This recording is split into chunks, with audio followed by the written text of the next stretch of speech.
Dus dan moet je geen net gebruiken, je drijft het zo een beetje in het hoekje, poep, handje erover en dan heb je het. En het tweede voordeel is, als dat diertje in die handdoek zit, dan kan het niet meer trappen, dan kan het niet meer met zijn vleugels fladderen, dan kan het ook niet meer bekken naaien of bijten. Dan ga ik kijken wat er hierin zit.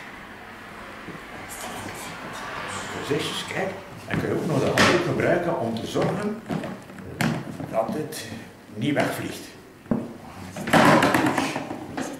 Moet je zien wat het is. Oh, wat dier is dat? Oh. Dat is Oscar. Oscar kan vroeger spreken, maar nu niet meer. Kijk. Nu, en dat is de manier waarop dat wij hier heel veel handdoeken gebruiken. En die handdoeken hadden eerst de Spaanse gebruiken om hem hierop te leggen. Kijk, en dan kun je gemakkelijk kijken van, wat scheelt er aan? Zijn zijn pootjes in orde? Ja. Even voorzichtig, is zijn bekje in orde? Zijn je oogjes in orde? Kan je hem gemakkelijk omdraaien? Ja. Hoe zit het met zijn vleugeltjes? Een ogenblik, het hoofdje even bedekken, van anders gaat hij spartelen met zijn vleugeltjes. Oep, probleempje. Heeft geen vleugels. Ja, die gaan we nog een keer moeten gaan naaien. Hè.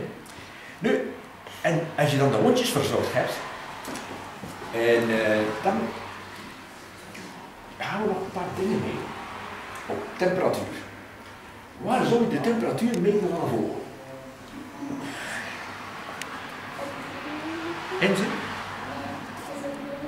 Nee, niet onder zijn vleugels. Waar zou je de temperatuur meten van een vogel? Waar? Temperatuur? En de thermometer is hard.